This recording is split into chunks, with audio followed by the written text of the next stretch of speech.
I entered the war thinking that I would support our government, and I was in favor of doing whatever I could to help. Wanted to be a fighter pilot. The forward air controller is the next best thing. You're directing the fighters, but you're part of the combat action.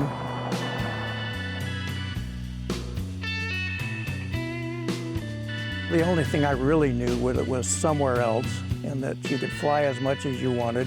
There wasn't the controls over us like there was in Vietnam. I mean, you flew as much as you wanted.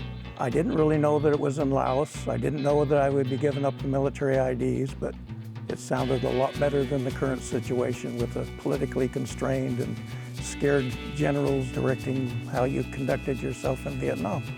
So it was only after I signed the dotted line and got it on an airplane and went to, ended up in Udon, Thailand, that I found out that give up all your military IDs, your uniform, get yourself some civilian clothes made, and you're going back country, meaning into Laos.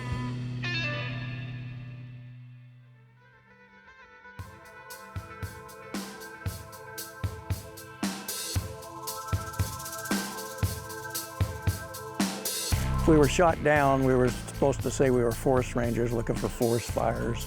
That had been, not much of a cover story. But just given an airplane, and there were 5 sites within Laos that we could go to. I went to the southernmost one, which was Pak Se, Laos, and that was the 40 region. So my call sign was Raven 42. The Air Force had restrictions on how much flying time you could have. It didn't apply to us. We flew it as much as we could from dawn to dusk. You had to be very careful. I mean, there was one time when I was up on the plateau, Bullivant's Plateau, and I found all these people, soldiers, alongside this road, and they'd laid down their weapons. They weren't firing at me, and yet I wasn't going to direct airstrikes on them until I knew, but I couldn't bring myself to bomb them because, the responsibility's on me, and I couldn't determine. They weren't in uniform. Like, not all the NVA were in uniform, but it just didn't look right. There was women in amongst them, and so I never directed airstrike against that one, so. Can you imagine, I'm 26 years old, this was my first real job, and I'm the battlefield commander. I'm directing airstrikes that will result in either enemy deaths or friendly casualties. I mean, the responsibility was enormous. I probably didn't have that responsibility again for 10 years. So it was phenomenal. What a way to start out your career. I was still gung-ho about the war and our fighting, and I was fed up with the political constraints, on and off.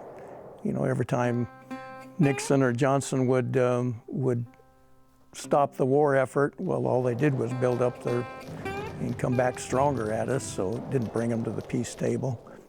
Kissinger and Nixon swore before Congress we didn't have any military in Laos, so that was one lie. We were over there.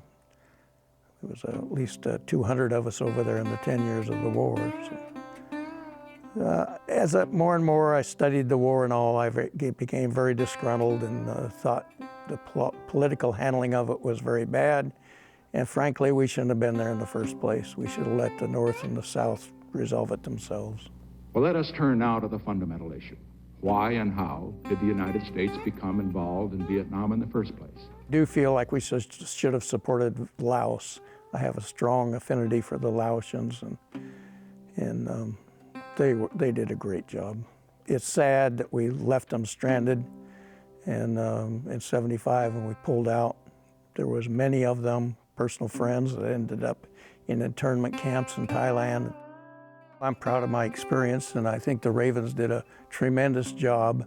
I know Momire and some of the Air Force generals thought we were out of control and out of hand, but I think we did a fantastic job, and very proud of that accomplishment.